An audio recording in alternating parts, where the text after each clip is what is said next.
Gente, muito bom dia. Tudo em nome da alegria. O sábado é um dia de esperança, um dia de alegria, um dia também de amor. O pastor Laércio tem sido para a gente uma bênção. E ele é o meu pastor. E uma satisfação em Cristo ter participado aqui da igreja durante o período que aqui estive. Se bem que vindo esporadicamente por causa da dinâmica de trabalho. Mas na quarta-feira, nós iniciamos juntamente aqui com o Nelson uma meia semana de reflexão sobre alguns temas tão importantes na área da mordomia cristã. Apenas fazendo uma rápida recapitulação, na quarta-feira nós estudamos o tema relacionado com o milagre que ocorreu com aquela viúva que estava endividada e Deus, de uma forma tremenda, multiplicou o azeite.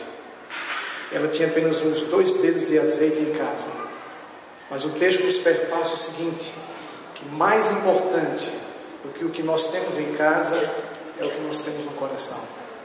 Amém? E que Deus não depende do que nós temos, mas do que nós cremos para realizar, se necessário for, milagres em nossa vida.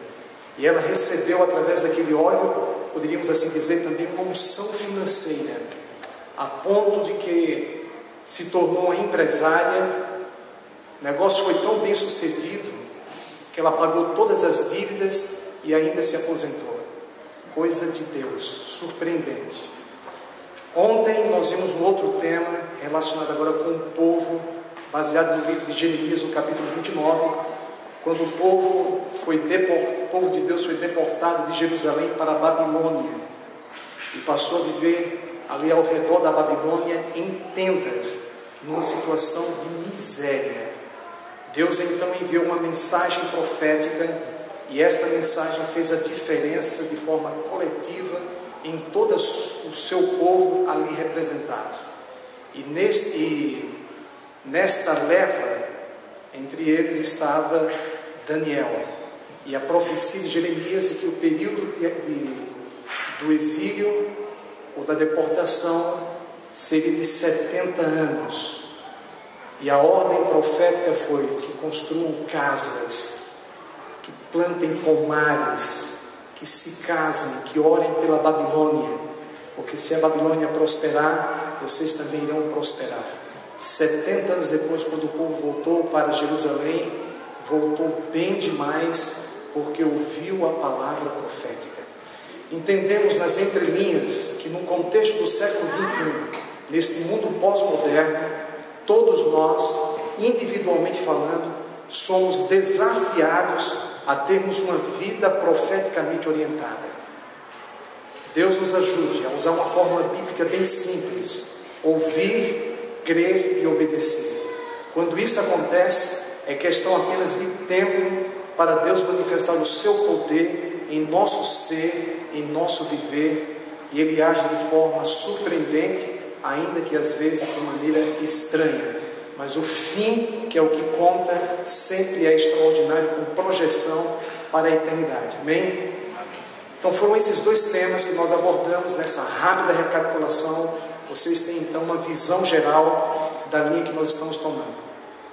Hoje nós vamos abordar um tema mais específico na área de finanças da igreja, e vocês entenderão que quem gerencia as finanças em nosso coração e na casa de Deus é o Espírito Santo.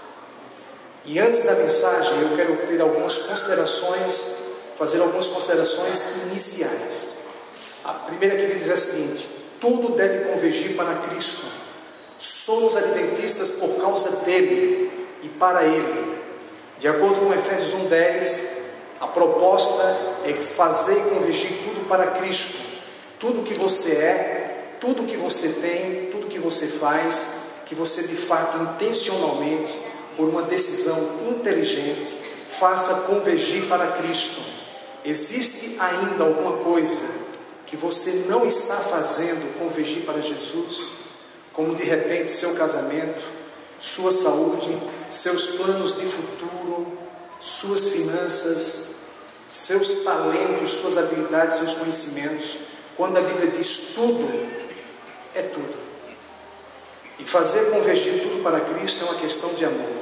E no Evangelho, o amor não é o mais importante. No Evangelho, o amor é tudo. Qualquer coisa que você faça, de acordo com 1 Coríntios capítulo 13, se não for por amor, e o amor princípio, não o amor sentimento, a palavra nos mostra em 1 Coríntios 13 que de nada vale. Então, nós somos adventistas e guardamos o sábado por amor.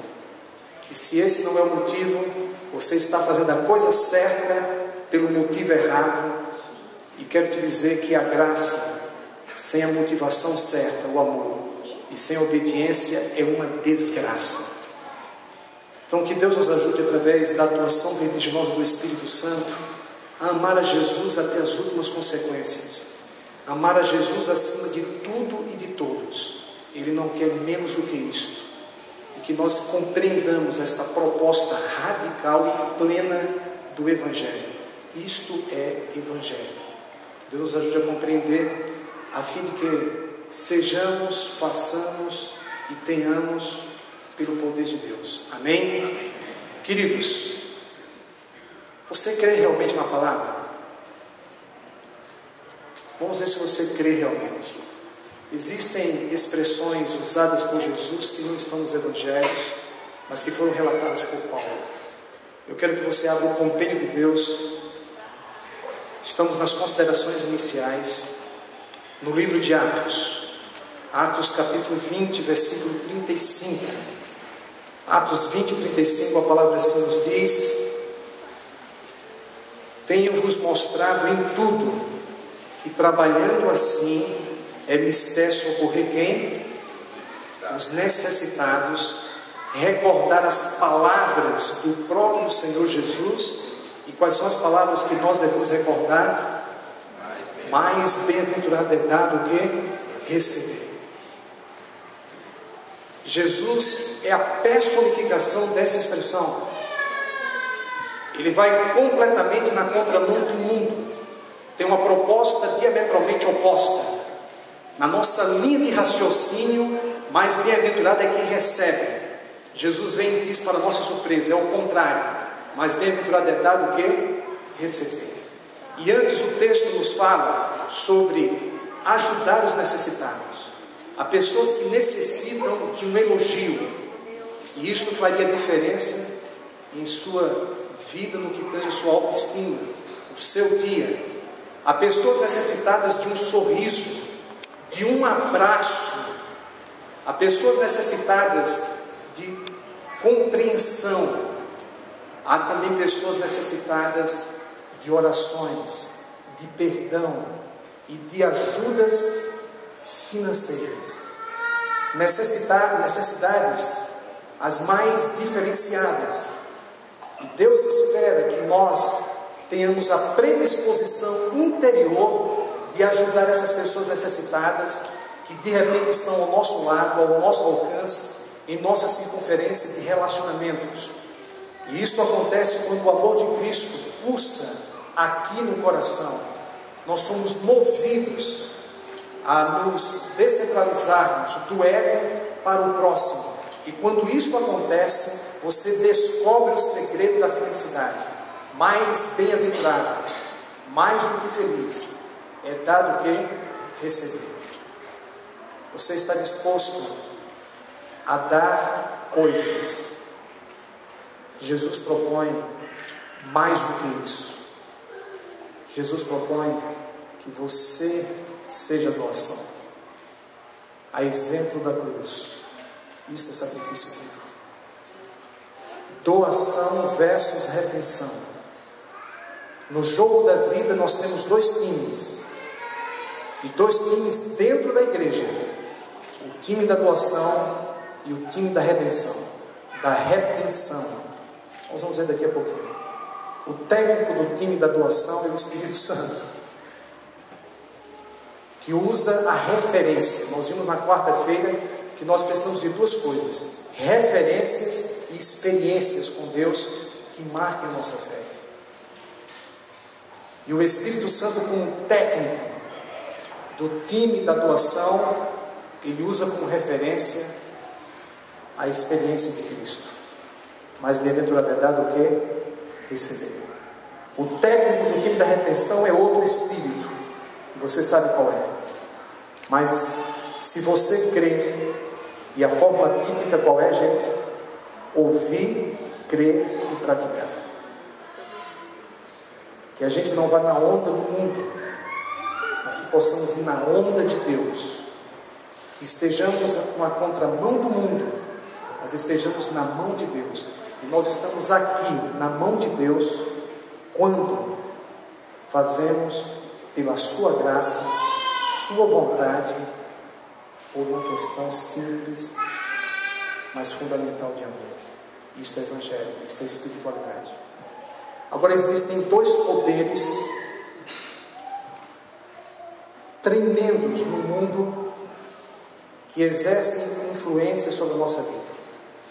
E os dois maiores poderes que estão hoje no mundo, neste planeta, Jesus nos disse quais são em Mateus no capítulo 6, verso 24.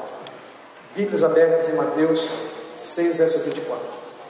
A palavra assim nos diz: ninguém, nem eu nem você, ninguém, desde Adão até a última pessoa que nascer por ocasião da volta de Cristo, ninguém pode servir a dois senhores. Está comprovado que você pode amar mais de uma vez na vida, mas você nunca conseguirá amar duas pessoas ao mesmo tempo, porque o amor que você sente por uma te incapacita de amar a outra. Não tem como você, sabe, amar a Jesus e ao mundo ao mesmo tempo. A Bíblia perpassa nas entrelinhas que isto é simplesmente impossível. Por isso ele afirmou: ninguém pode servir a dois senhores. E queridos, obediência e serviço são colunas da verdadeira adoração. E o termo aqui servir está inserido na questão que é o tema central do grande conflito: adoração. Ele diz aqui: ninguém pode servir a dois senhores, porque ou há de aborrecer-se de um e amar ao outro, ou se derrotará, se dedicará, se entregará a um e desprezará ao outro. Não podeis servir a Deus e o que mais? Em outras traduções, e ao dinheiro. Me permitam então afirmar que os dois grandes poderes que existem sobre a terra são o Espírito Santo e o dinheiro. E há pessoas que têm sacrificado suas próprias vidas ou a vida de outras por causa do dinheiro. E o dinheiro é um assunto bíblico e altamente espiritual. E precisamos de inteligência espiritual para não cairmos no erro do jovem rico. História que vocês conhecem muito bem. Como nós administramos os bens que Deus nos confia. Deus nos ajude a fim que pela sua graça e o seu poder possuamos o dinheiro e não sejamos possuídos por ele. Que ele não seja um fim em si mesmo, mas que ele seja um meio para alcançar fins com projeções para a eternidade, fazendo a diferença em nossa vida e na vida dos outros aqui, no presente também. Para que vocês tenham ideia, apenas uma ilustração: alguém aqui, por acaso, teria uma nota de 100 reais? Alguém aqui tem uma nota de 100 reais? Nós temos ali 1,20 mil. Tem uma nota de 100 reais. O senhor também tem? Olha, eu já vi que muita gente tem. Já apareceu aqui. Querido, alguém aqui tem uma nota de 500 reais? Só faltou isso. Se tivesse, teria. Muito bem. Por favor, já tem outra. Muito obrigado. Não precisa tanto. Queridos, é o seguinte, me lembrem, porque geralmente me esqueço de devolver. Por favor, me ajudem. Mas você está cercado de testemunho. Mas um dia eu vou ter uma nota dessa. Queridos, não sou Silvio Santos, mas alguém quer dinheiro? Bom demais fazer festa com o dinheiro dos outros, sim ou não? E às vezes nós fazemos festa com o dinheiro de Deus. Pegamos o dízimo e aplicamos em outras coisas que não foram determinadas por Deus. Isso é fazer festa com o dinheiro de Deus. Sim ou não? E nós corremos esse risco, não é verdade?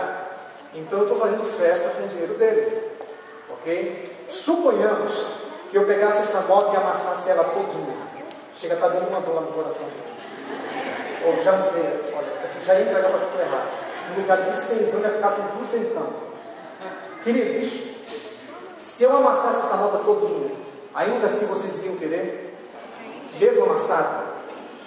Ainda assim. Suponhamos então que eu pegasse uma caneta e riscasse a nota todinha de um lado e do outro. Ainda assim vocês iriam querer esse dinheiro? Amassado e riscado. É brincadeira. Suponhamos que eu jogasse no chão, pisasse, esfregasse, fizesse uma operação Brilux, mudasse o lado, amassasse aqui, esfregasse no chão, dinheiro sujo, riscado, amassado, ainda assim vocês iriam querer esse dinheiro? Por que mesmo? Dá para vocês perceberem o poder da bufunfa? Isso aqui, gente, é comparado, criado por Jesus com Deus. É um assunto espiritual. Sim ou não? Deu para entender? Diante dessas considerações iniciais, finalmente, depois de um tempo, do experimentar de um tempo, vou entrar no sermão. Bíblias abertas, livro de Atos, capítulo 2. Atos, capítulo 2. No capítulo 2 do livro de Atos, nós vemos que o reavivamento espiritual envolve finanças. Nesse capítulo 2, nós encontramos dois grupos que receberam o batismo do Espírito Santo. O primeiro grupo é aquele grupo de cerca de 120, de acordo com Atos 1,15, ali no capítulo 2, versículos de 1 a 4. O marco histórico da dispensação do Espírito Santo, que vai do Pentecostes até a segunda vinda de Cristo, amém? Mas um segundo grupo também é batizado pelo Espírito Santo no mesmo capítulo, um grupo de quase 3.000 pessoas. Interessante lembrar que os fenômenos sobrenaturais que aconteceram por ocasião do batismo do Espírito Santo em Atos 2, versículos de 1 a 4, quando o fogo em formas de língua pousou sobre a cabeça de cada um deles, um fenômeno sobrenatural, visual, não queimou o cabelo de ninguém, ninguém teve que ir para nenhum cabeleireiro e etc, nem tampouco para o hospital. Eu acho que até o cabelo deles ficou melhor. Tem essa impressão? Brincadeira. Muito bem, teve um outro fenômeno auditivo e também sinestésico, que foi um vento impetuoso que não derrubou o cenáculo, não derrubou a casa. Outro fenômeno. O fenômeno do dom de línguas, fenômenos sobrenaturais que marcaram a dispensação do Espírito Santo. Interessante também lembrar que batismo do Espírito Santo, de acordo com Atos 1,5, ser cheio do Espírito Santo, de acordo com Atos 2,4, derramamento do Espírito Santo, de acordo com Atos 2,17, no sermão de Pedro, lembrando a declaração profética de Joel, e também receber o dom do Espírito Santo, conforme vemos no versículo 38, essas expressões são sinônimas e referem-se ao mesmo fato. Então, receber o batismo do Espírito Santo, ser cheio do Espírito Santo, receber o dom do Espírito Santo, o derramamento do Espírito Santo, são a mesma coisa nos capítulos 1 e 2 do livro de Atos. O que eu quero dizer com essas considerações, queridos, é que o segundo grupo de quase 3.000 foi tão batizado pelo Espírito Santo quanto o primeiro grupo. E nós encontramos isto aqui no capítulo 2, versos 38 em diante. Respondeu-lhes Pedro: arrependei-vos e cada um de vós seja o que, amados? Batizado em nome de Jesus Cristo, para a remissão dos vossos pecados, e recebereis o que? O dom, o derramamento, o batismo do Espírito Santo. houve aqui a manifestação de línguas estrangeiras, houve aqui um vento impetuoso, houve aqui labaredas de fogo no formato de línguas, pousando sobre a cabeça de cada um deles. Não houve esta série de fenômenos sobrenaturais, e ainda assim eles não deixaram de ser batizados pelo Espírito Santo. E a prova dos 9 é como eles passaram a viver. Os versículos subsequentes, a partir do versículo 42, nos diz assim: e perseveravam na doutrina dos apóstolos e na comunhão, no partir do pão e nas orações. Em cada alma, dentre as quase 3.000, havia temor, e muitos prodígios e sinais eram feitos por intermédio dos apóstolos. Todos os que creram estavam separados ou juntos, unidos em Cristo, e tinham tudo em que, amados? Em comum. Vendiam as suas propriedades e bens, distribuindo o produto entre todos, à medida que alguém tinha necessidade. Note a expressão: vendia suas propriedades e bens para si mesmos, para fazerem negócio ou para ajudar os outros. Isso é obra do Espírito Santo, amados. Faz parte do time da doação. Esta libertação, sabe, das coisas materiais foi gerada pelo verdadeiro reavivamento espiritual.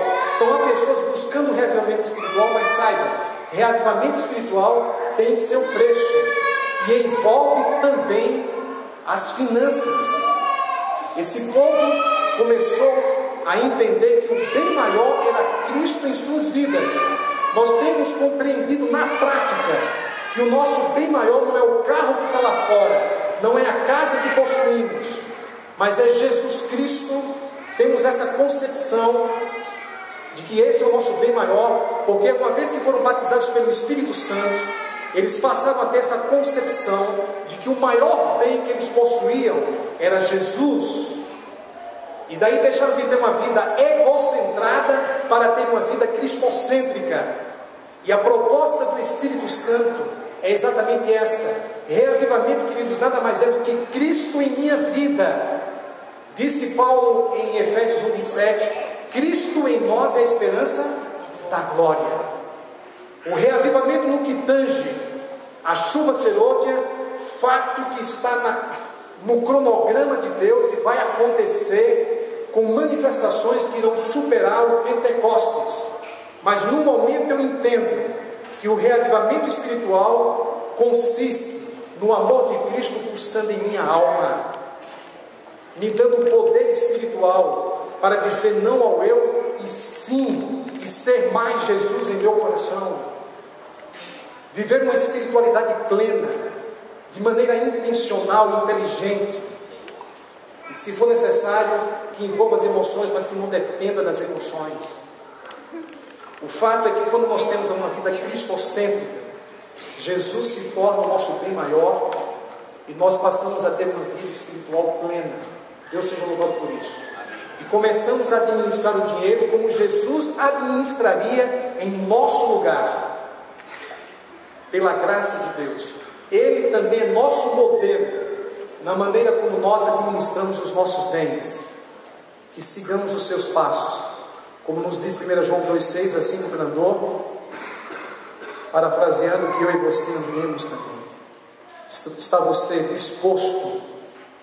Tem você essa predisposição interior de seguir os passos de Cristo, de ser reavivado espiritualmente, inclusive em relação às finanças? Mordomia é Cristo no coração. Isso é mordomia cristã. Ser mais Jesus. A crucifixão do ego por amor. Dizer não ao eu e sim a Jesus. Espiritualidade. De uma forma muito linda e plena. Louvado seja o Senhor por isso.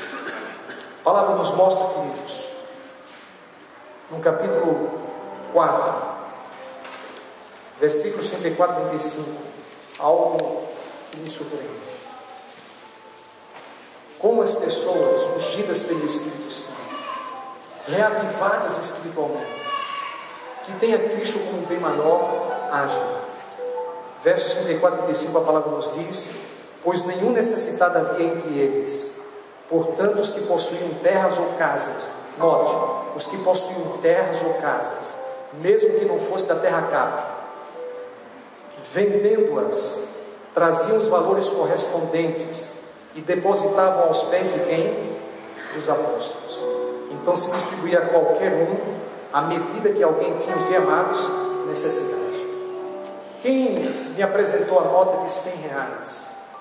Quem tem aqui a nota de 50, de 20 reais? Experimente tirar agora a nota da carteira. Experimente, por favor. Pelo menos faça a experiência. Tire. Se for nota de 10 reais, de 5 reais, R$1. Tire. Tire o dinheiro. Eu vou esperar para que vocês tirem. E se você não quiser tirar, também não tire. Fique à vontade. Você é livre. Você tirou o dinheiro? Agora coloque o dinheiro nos teus pés. Coloque nos pés. Para um pouquinho e desfrute a sensação. Desfrute a sensação de ter o dinheiro aos pés. Já deu tempo. Você saberia descrever a sensação? Iluminado pelo Espírito Santo. Eu não sei se o pezinho de Pedro era 37, como das meninas. Talvez fosse 46 dólares. Mas a palavra diz que eles colocaram o dinheiro aos pés dos apóstolos. Para quem? Para os apóstolos? Para Jesus, por meio dos pés dos apóstolos. E isso evidenciava a concepção que eles tinham de doação e do lugar do dinheiro. Vocês concordam com isso? Vocês concordam com isso? Que existe uma mensagem espiritual no ato de colocar o dinheiro aos pés. Eles estavam depositando aos pés de Cristo, por meio dos pés dos apóstolos. Queridos, eles não estavam dando dinheiro para os apóstolos sem orgulho, mas permitam-me dizer, por favor, ninguém dá dinheiro para pastor. Se fosse assim, eu preferiria não ser pastor. Eu seria outra coisa na minha vida e penso que me daria melhor, como muitos outros pastores. A igreja adventista não faz parte da indústria da fé. E nós, como pastores, também devolvemos o dízimo e damos ofertas. Recentemente, alguém devolveu 7.700.000 de dízimo. Isso não aumentou um centavo e nem diminuiu um centavo do salário do pastor Laércio. E meu também não, pastor. Mas eu posso te confessar um pecado. Eu queria o dízimo desse dízimo. Só o dízimo desse dízimo já não precisaria trabalhar mais. Aí alguém achou pouco, 2 meses depois devolveu 3.500.000 de dízimo para a igreja. Para a evangelização, para a edificação do reino de Deus. Aumentou algum centavo no teu... Te ajudou a pagar o combustível lá para... Nada. É assim a igreja adventista. Você não devolve para homens, você devolve para Deus, por meio da igreja. Você dá por meio da igreja, mas é para quem? Fazer convergir, Efésios 1:10, nele todas as coisas. Louvado seja o Senhor. E veja o que aconteceu. Retorne para o capítulo 3. Capítulo 3 do livro de Atos. Capítulo 3, versos 3 em diante. Vendo ele a Pedro e João, que iam entrar no templo da igreja da Asa Norte, implorava que lhes dessem uma esmola. E uma esmola poderia ser R$1, 50 centavos. Pedro, fitando juntamente com João, disse: olha para nós, olha para nós. Está vendo o sapato que eu uso? O terno que eu uso? Você está vendo o carro que eu tenho? Agora, por favor, olha aqui para a minha carteira. Disse Pedro: eu não tenho nada, mas o que tenho isso eu te dou. Em nome de Jesus, levanta-te e anda. Queridos, onde estava todo o dinheiro das propriedades, das casas vendidas, colocadas, ou colocados, o dinheiro colocado aos pés dos apóstolos? Pedrão disse que não tinha nada. Onde é que estava o dinheiro todo? Vocês entenderam, não precisa dizer nada. Está claro? Está claro, queridos? E aqui nós vemos, vou retornando ao capítulo 5 do livro de Atos, como pessoas que fazem parte da mesma igreja, batizadas, como elas podem se comportar em relação ao dinheiro dentro da igreja. Vocês sabem que existem pessoas que devolvem um dízimo que não é dízimo, paradoxal, mas aqui vai uma exortação profética. Pessoas que devolvem um dízimo que não é dízimo, que dão oferta que não é oferta. Nós não podemos brincar de religião, é perigoso. Apesar da longanimidade do Pai, é perigoso brincar de igreja, e não se brinca com as coisas de Deus. E aqui o que eu estou dizendo, queridos, é muito sério, muito forte. Não se brinca com as coisas de Deus. Não podemos praticar a religião de Caim. Deus olhou para Abel e Caim e disse: olha, me traga uma oferta, um cordeiro. Foi claro, direto. Eles ouviram, entenderam e fizeram suas opções. Naquele sábado, chega então Abel à igreja, trazendo um cordeiro, conforme Deus pediu. Em contrapartida, Caim para com uma jamanta repleta de cereais, frutas e verduras. Quem é que estava na recepção? O próprio Deus. Disse Caim: me desculpe, mas por favor, volta para casa, filho, que a tua oferta não será aceita. Amados, quando Deus diz pau é pau, quando diz pedra é pedra. Não lhe dê ouro nem prata que ele não aceita. Ele falou que era pau e que era pedra. Quando Deus disse o dízimo equivale a 10%, não devolva 9% que ele não aceita. Se você devolver 11%, 10% equivale ao dízimo, 1% à oferta. É 10%, é o valor ou o percentual estimulado por ele. Não brinque com isso. Religião de Caim é fazer as coisas para Deus do seu jeito. Caim fez o que Deus pediu do seu jeito, e há pessoas brincando, se auto-enganando. Não é sendo enganadas, é se auto-enganando, fazendo coisas para Deus do seu jeito. E a Bíblia nos apresenta a experiência dramática de um casal que se sentou à mesa em sua sala e que combinou como seriam infiéis a Deus. Estou falando nesta manhã para casais da igreja que têm tido dificuldades nesta área, que têm conversado e têm decidido não ser fiéis a Deus. A palavra que nos diz em Atos 5: entretanto, certo homem chamado Ananias, com sua mulher Safira, vendeu uma propriedade, mas em acordo com sua mulher. Queridos, por favor, quando o marido e a mulher entram em acordo para serem fiéis a Deus, para transgredir o sábado, para colocar em casa alimentos que não são os melhores para a sua saúde, quando eles combinam de serem fiéis a Deus, isso se projeta para os filhos. Há quanto tempo seus filhos não veem em oração, com a palavra de Deus aberta dentro de casa, devolvendo o que pertence ao Senhor? Há quanto tempo? E eles combinaram. Espera-se que pela graça de Deus, o marido ajude a mulher como cabeça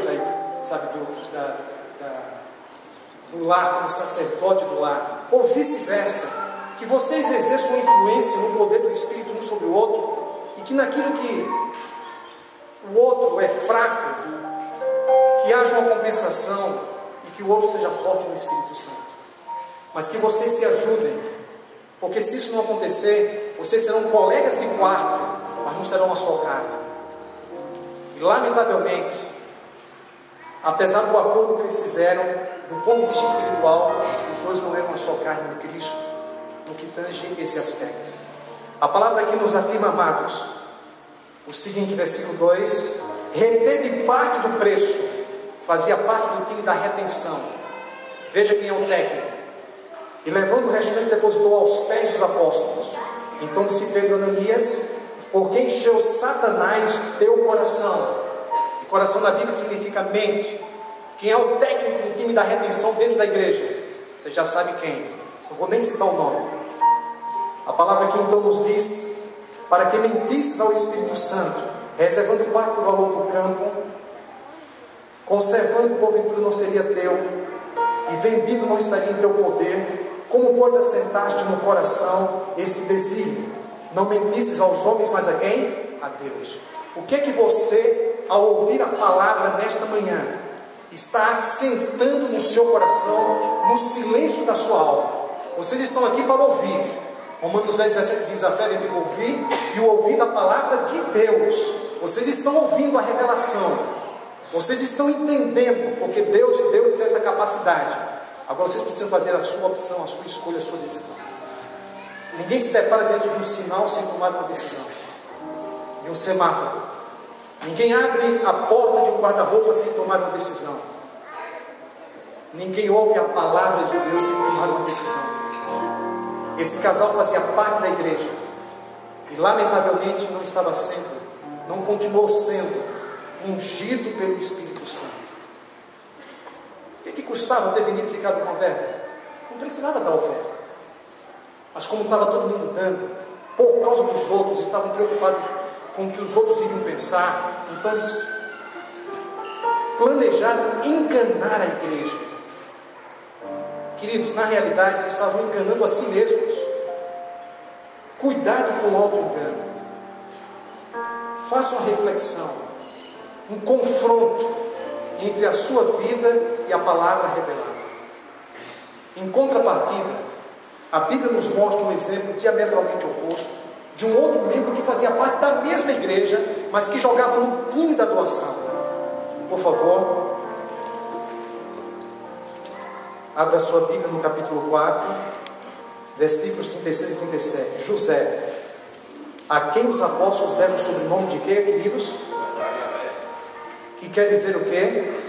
Filho da exortação, levita, natural da asa norte.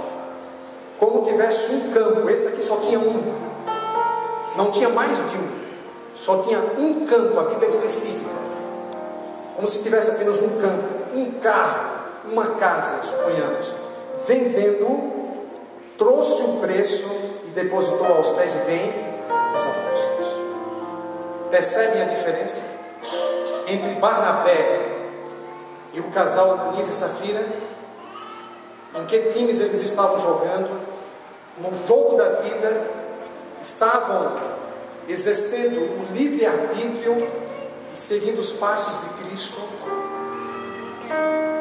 Barnabé estava nessa direção. Você está seguindo que passos? Está sendo influenciado na área financeira? Por qual espírito? Por quem? Em sua vida diária, semanal e mensal. Houve outro membro da igreja, para nós concluirmos, no capítulo 8. Vocês estão percebendo a base bíblica para a minha declaração que quem gerencia as finanças em seu coração e na casa de Deus é o Espírito Santo.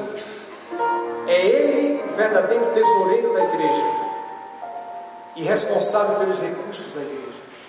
E no capítulo 8, versículo 17 em diante, nós temos aqui a experiência de um recém-converso.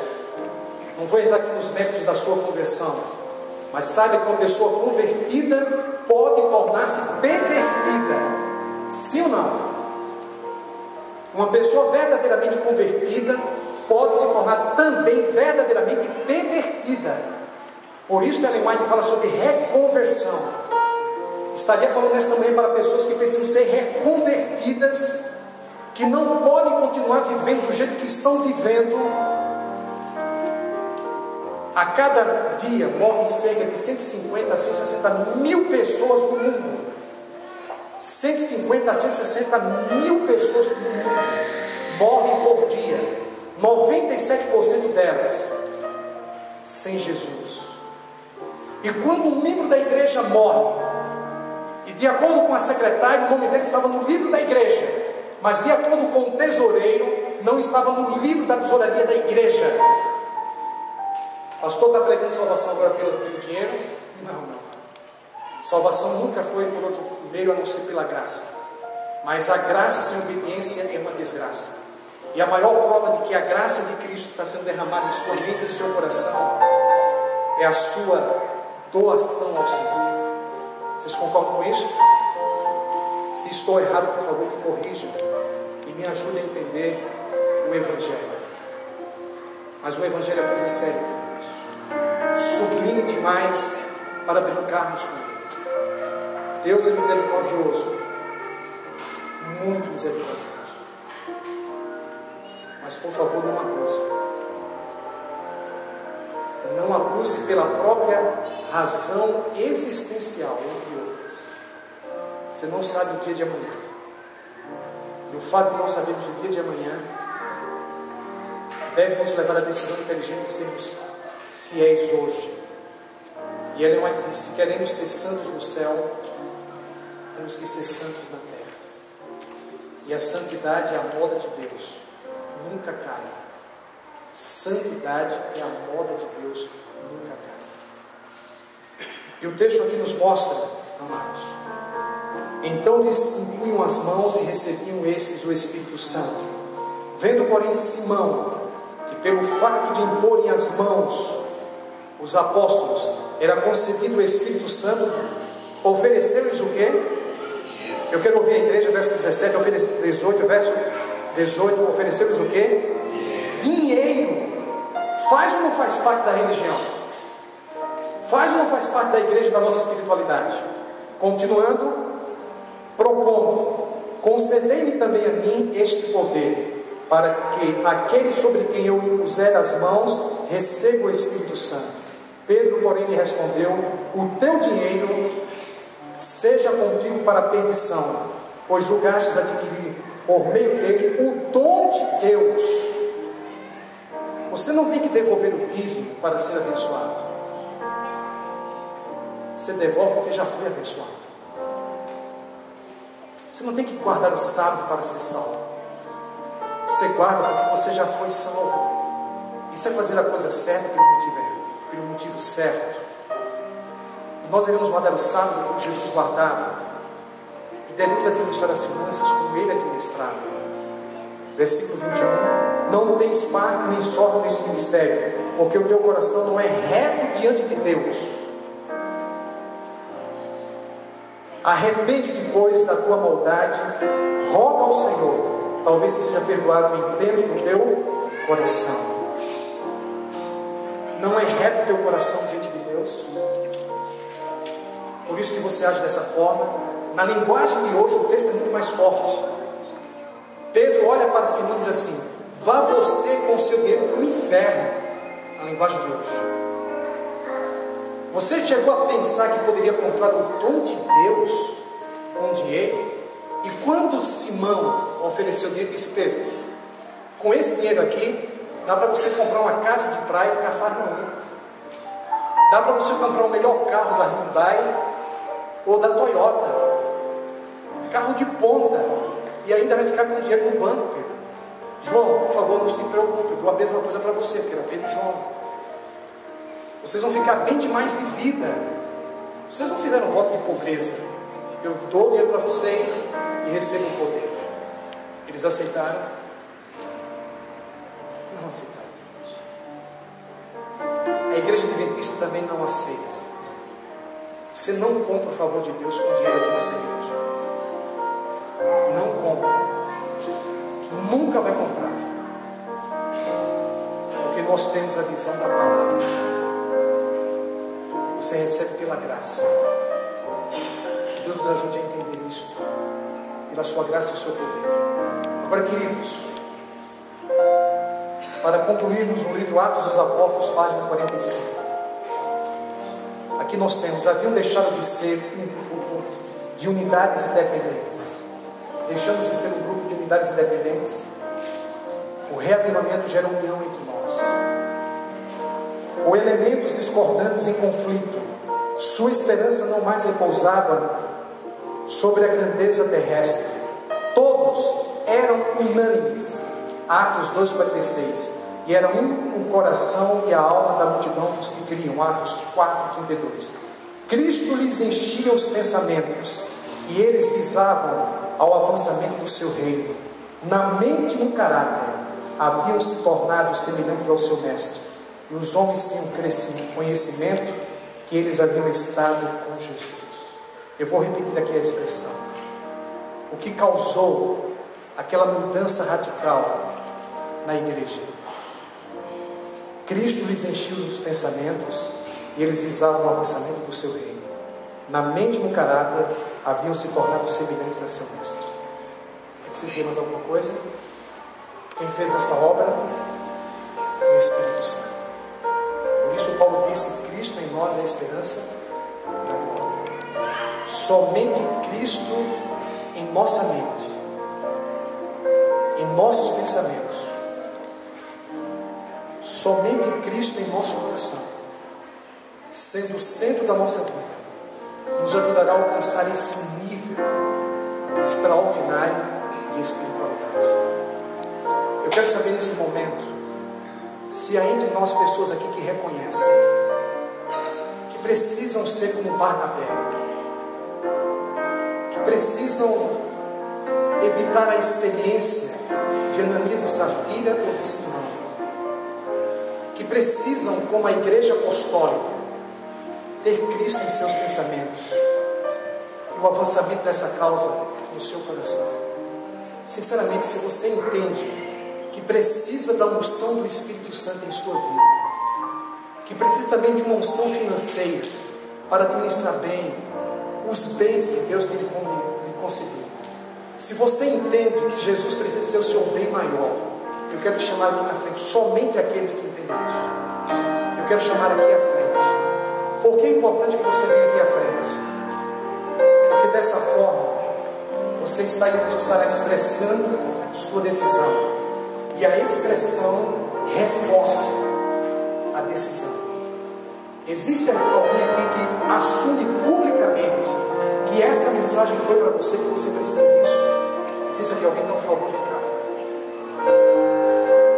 Só vem aqui aqueles que reconhecem que precisam de Deus para crescer na área financeira, para ter essa experiência apostólica e ungida pelo Espírito Santo. Se o teu orgulho, se a tua vergonha são maiores do que a tua fé ou a tua consciência, fique sentado, é uma questão sua, não se sinta constrangido. Mas, queridos, o papel que eu estou falando é direto, sério, extremamente comprometedor. Essa mensagem foi para vocês. Deus seja louvado por isso. Isso significa uma nova maneira, a partir desse sábado, de encarar as finanças, de ver o reavivamento com outros olhos. Uma decisão que envolve Cristo e seus pensamentos. A obra de Deus em primeiro lugar. Que Deus seja louvado pelo que está acontecendo. Que haja de fato uma unção do Espírito Santo sobre esta igreja. Que tenhamos a experiência apostólica pela palavra e pelo Espírito. E vivemos unidos uns com os outros, movidos pelo amor de Cristo.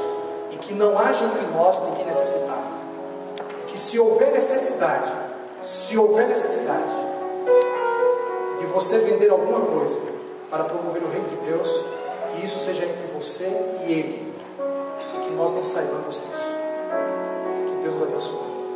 Levante a sua mão e veja se você consegue colocar no teto. Querido e excelso Deus, Pai do nosso Senhor Jesus Cristo, bendito sejas pelas dádivas que tens concedido a cada um de nós. Elevamos a nossa mão para o alto, Senhor, porque queremos pegar em tua mão. Queremos andar de mãos dadas contigo e queremos ser completamente teus. queremos ser diariamente ungidos pelo Espírito Santo. Sabemos que estamos na contramão do mundo, mas o que importa é que estamos em tuas mãos. Abençoe o teu povo, ó Deus, uma unção de fidelidade e de liberalidade, do amor de Cristo pulsando em seus corações. Ajude-nos a sermos transportados pelo Espírito Santo, de uma vida egocentrada para uma vida cristocêntrica.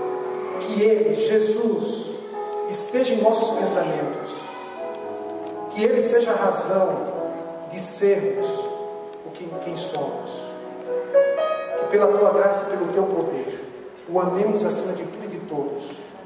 Isto é o Evangelho, o poder de Deus para a salvação de todo aquele que crê. Pelos méritos da cruz, no poder do Espírito Santo, clamamos: Abba, Pai. Deus abençoe. Aproveite a graça da pessoa que está ao seu lado para receber o Espírito Santo.